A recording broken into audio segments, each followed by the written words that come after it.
En el nombre del Padre, del Hijo y del Espíritu Santo. Amén.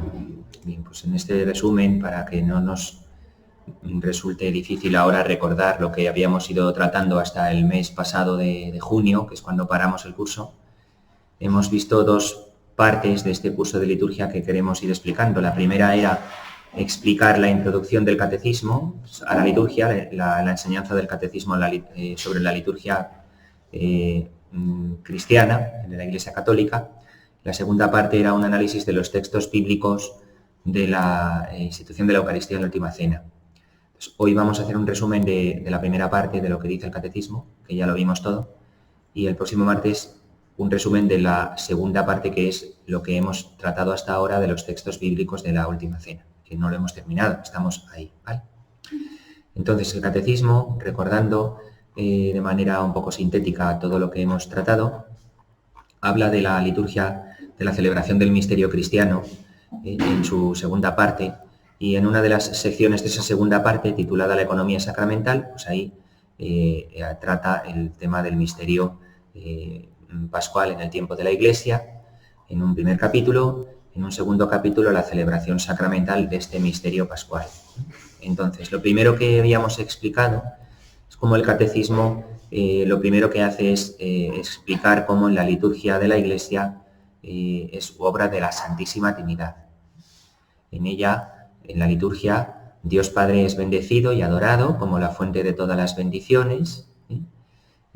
Cristo en la liturgia también está actuando y su obra es sacramental, porque su misterio de salvación se hace presente en ella, en la liturgia, por el poder del Espíritu Santo, que a su vez actúa también dispensando este misterio de salvación, ¿no? El Espíritu Santo tiene una misión a su vez en la liturgia, que es la de preparar a la asamblea para el encuentro con Cristo, recordar y manifestar a la asamblea la fe en Cristo, manifestarnos a Cristo, hacer presente y actualizar la obra salvífica de Cristo y hacer fructificar el don de la comunión en la Iglesia.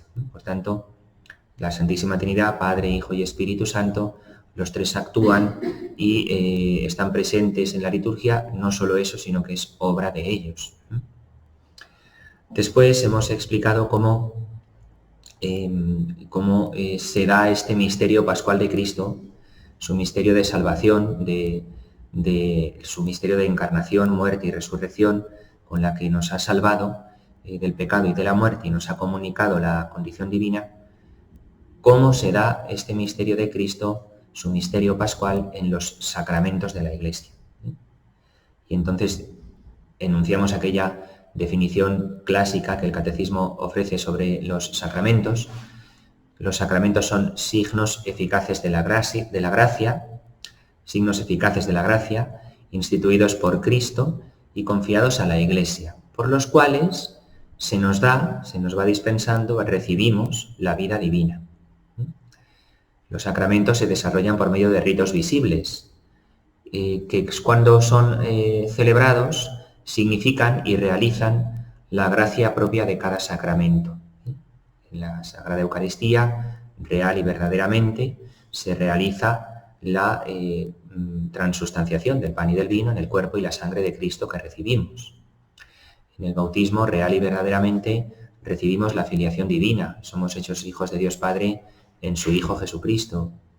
En el sacramento de la penitencia, real y verdaderamente, se actualiza en nosotros el perdón verdadero y total de los pecados confesados.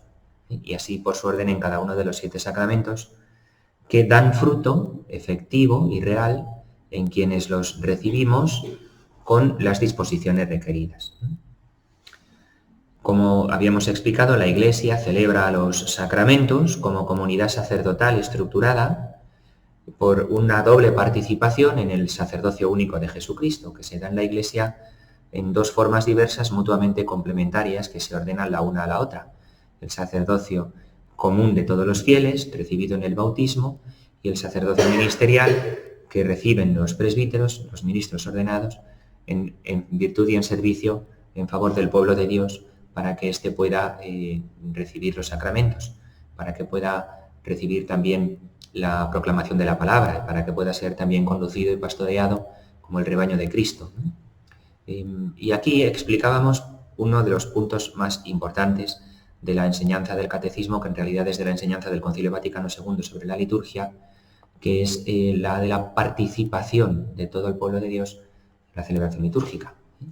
Y yo cada día iba recordando siempre cómo es importante que consideremos que el sujeto de la liturgia, el sujeto, es decir, aquel que la lleva a cabo, no es el cura, o no es el obispo o el papa, no es el sacerdote, el que no es el que preside, sino que es todo el pueblo de Dios, que participa del único sacerdocio de Jesucristo en estas dos formas mutuamente complementarias que se ordenan la una a la otra, en cuya complementariedad se da la verdadera experiencia de lo que es la Iglesia. Y el pueblo de Dios, ejerciendo ese sacerdocio de Cristo, lleva a cabo la obra de la liturgia, que es la mayor obra de santificación de los hombres que Cristo nos ha confiado en el mundo como sus testigos, para que se haga presente su salvación en el mundo y sea comunicada a los hombres. Por tanto, todo el pueblo de Dios es el sujeto de la liturgia. Y hablábamos de cómo el fruto de esta vida de los sacramentos es a la vez personal y por esto mismo también eclesial. Por una parte, este fruto es para todo fiel, pero por otra parte es también fruto para la Iglesia, para que la Iglesia entera crezca en la caridad y en su misión de dar testimonio. Bien, esto en cuanto a lo que el Catecismo dice, muy resumidamente, lo he explicado, sobre el misterio pascual en el tiempo de la Iglesia, cómo la liturgia es obra de la Trinidad y cómo este misterio pascual se actualiza real y verdaderamente en los sacramentos. En el segundo capítulo de la liturgia, de la introducción a la liturgia del Catecismo, se habla ya propiamente de cómo se lleva a cabo la celebración sacramental del misterio pascual. Entonces, aquí se explica más detenidamente lo que acabo de comentar. La liturgia es obra del Cristo total, cabeza y cuerpo, es decir, de toda la Iglesia, de todo el pueblo de Dios. El sumo sacerdote, el único y sumo sacerdote Jesucristo, celebra sin cesar la liturgia celestial con la Virgen María, Madre de Dios, con los apóstoles y todos los santos, con toda la muchedumbre de seres humanos que ha entrado ya en el reino, y en una celebración litúrgica toda la asamblea entera es liturgo, es decir, cada cual según su función, toda la asamblea entera participa celebrando la liturgia como sujeto. El sacerdocio que hemos recibido en el bautismo, el sacerdocio común, es el sacerdocio de todo el cuerpo de Cristo. Y luego de entre todo el pueblo de Dios, de entre todo su cuerpo, Cristo ordena a algunos fieles por el sacramento del orden para representarle como cabeza y presidir los sacramentos. Pero esto no quiere decir que ellos sean los protagonistas de la liturgia o el sujeto aisladamente entendido. El sujeto de toda la liturgia es el pueblo de Dios, que está llamado a participar de una manera fructuosa, consciente y activa en ella. Después explicábamos cómo la celebración litúrgica siempre se comprende de signos y símbolos, que se refieren a la creación, ¿no? Pues recordáis el cirio pascual, de la vigilia pascual, el rito de la luz, el rito del agua, después en la liturgia bautismal de la misma vigilia, ¿no? El fuego, ¿no?, que se bendice a la salida en la puerta de la iglesia, del que se enciende el cirio pascual, ese rito de la luz, el rito del agua en la vigilia pascual, también signos y símbolos que se refieren a la vida humana, ¿no? Lavar, ¿no?, el lavatorio de los pies del Jueves Santo, pero también el lavabo que lleva a cabo el sacerdote cada día en la Eucaristía, los signos de la unción, cuando se dispensan los sacramentos con el óleo en la confirmación, en el bautismo, en la unción de los enfermos, el partir el pan en la Eucaristía. Signos y símbolos que también se refieren a la historia de la salvación, ¿no? Los ritos de la Pascua, ¿no?, que conocemos. Estos ritos, estos signos y símbolos, tomados de la vida común, de la creación, de la historia sagrada, insertos en el mundo de la fe y asumidos por la fuerza del Espíritu Santo dentro de la celebración, se hacen portadores de la acción santificadora de Cristo. El Señor los emplea para transportarnos a través de ellos y entregarnos su salvación, su gracia, y nos va santificando, ¿no? Habíamos hecho algún pequeño, recorrido por las diversas partes de la celebración de la misa, recordando, y de los demás sacramentos, cómo la liturgia de la palabra es una parte integrante de esta celebración.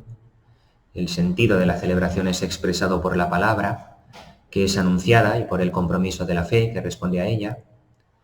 Habíamos hablado del canto y de la música, que están en estrecha conexión con la acción litúrgica, y hay que tener un criterio adecuado para usar de estas ayudas a la liturgia del canto y de la música, la belleza expresiva de la oración, que haya una participación unánime de la asamblea, el carácter sagrado que la celebración tiene, que estos requisitos exigen de por sí que tanto el canto como la música se preparen y se lleven a cabo con todo el esmero posible, y por lo mismo, si no se puede dar eso, pues es mejor no llevarlos a cabo.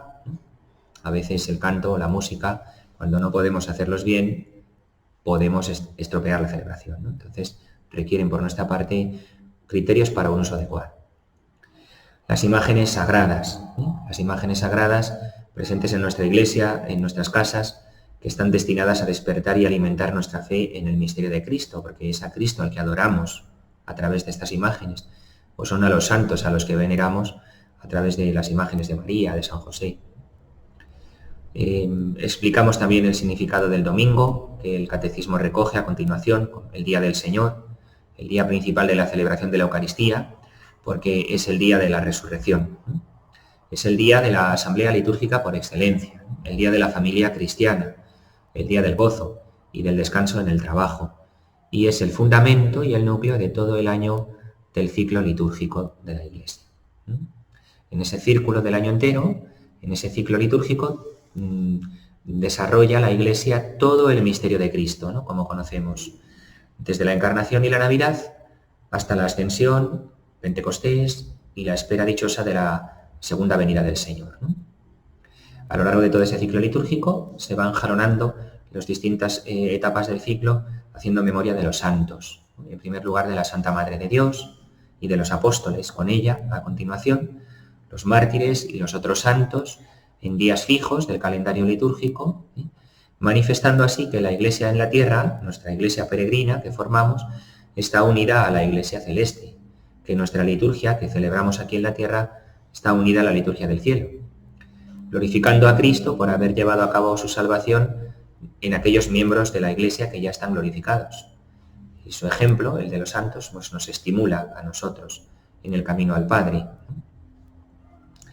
Y luego, ya fuera de lo que propiamente son los 7 sacramentos, habíamos hecho un pequeño comentario sobre el rezo de la liturgia de las horas, en la cual también real y verdaderamente se lleva a cabo una acción litúrgica en la que el sujeto es el pueblo de Dios. Todo el pueblo de Dios puede rezar la liturgia de las horas, independientemente de que los ministros ordenados o los religiosos lo hagan promesa en el día de su consagración. Todos los cristianos pueden llevar a cabo el rezo de la liturgia de las horas, personal o comunitariamente, mejor si es posible. Y en ese rezo nos unimos a Cristo, el sumo sacerdote, por medio de la oración de los salmos, la meditación de la palabra de Dios, a fin de ser asociados a aquella que es la verdadera y más importante función de la Iglesia como tal, que es la de la intercesión por todos los hombres ante Dios, para que puedan salvarse, ¿no? La liturgia de las horas, cuando la rezamos, es para nosotros la posibilidad de ejercer esa oración incesante y universal que da gloria al Padre y que implora el don del Espíritu sobre el mundo entero.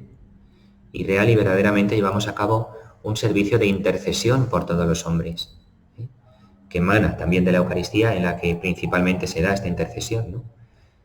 Pero que es una de las más importantes, si no la importante con mayúscula, función de todo el pueblo de Dios, la de la intercesión, ¿no? En su misión, como el Señor ha confiado a la Iglesia, como ser el lugar en el medio del mundo en el que la gente pueda encontrar a Cristo, a través del que Cristo se da a todos los hombres, incluso fuera de los límites visibles de la Iglesia, ¿no? Bien.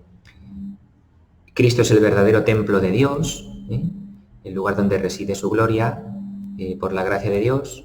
También nosotros en el bautismo somos hechos templos del Espíritu, piedras vivas con las que se construye esta Iglesia, y como tales nos incorporamos a la misma misión de Cristo, colaborar con Él, ofreciendo nuestra vida con Cristo al Padre por la salvación de los hombres. Y esto es una verdadera vida consagrada en intercesión por la salvación de los demás, que de manera principal llevamos a cabo en la Eucaristía, pero que luego también debe de manifestarse en todos los actos de nuestra vida cotidiana, en la oración como en la liturgia de las horas. A su vez, y ya por último, habíamos hecho una expresión de las iglesias visibles, ¿no? Todos somos piedras vivas con las que se construye esta iglesia. La iglesia tiene necesidad de lugares donde reunirse, donde la comunidad pueda congregarse, que son las iglesias visibles.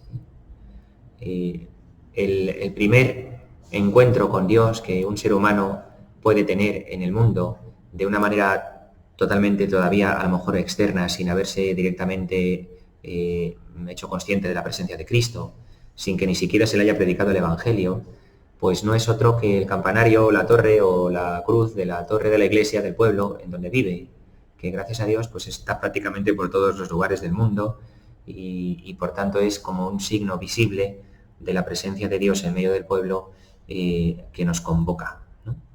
Estos lugares santos, las parroquias, los templos, son imágenes que evocan la ciudad santa, la Jerusalén del cielo, a la cual caminamos como peregrinos.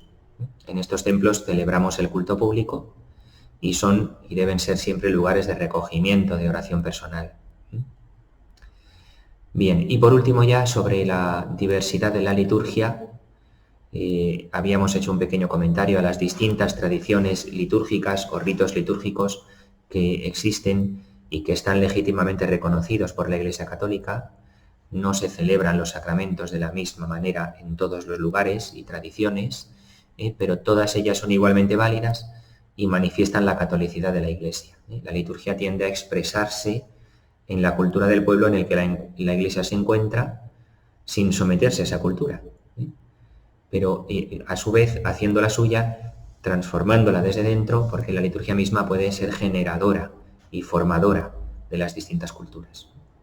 El criterio que asegura la unidad en esta diversidad de tradiciones litúrgicas es la fidelidad a la tradición de los apóstoles, es decir, que celebramos una misma fe y los mismos sacramentos recibidos de los apóstoles, lo cual nos viene garantizado por la sucesión apostólica, por los obispos, que son los que hacen posible que en cada lugar haya la Iglesia Católica. Aquí existe la Iglesia Católica en nuestra diócesis de Alcalá porque hay un obispo, que es el obispo diocesano, sucesor de los apóstoles, ¿no?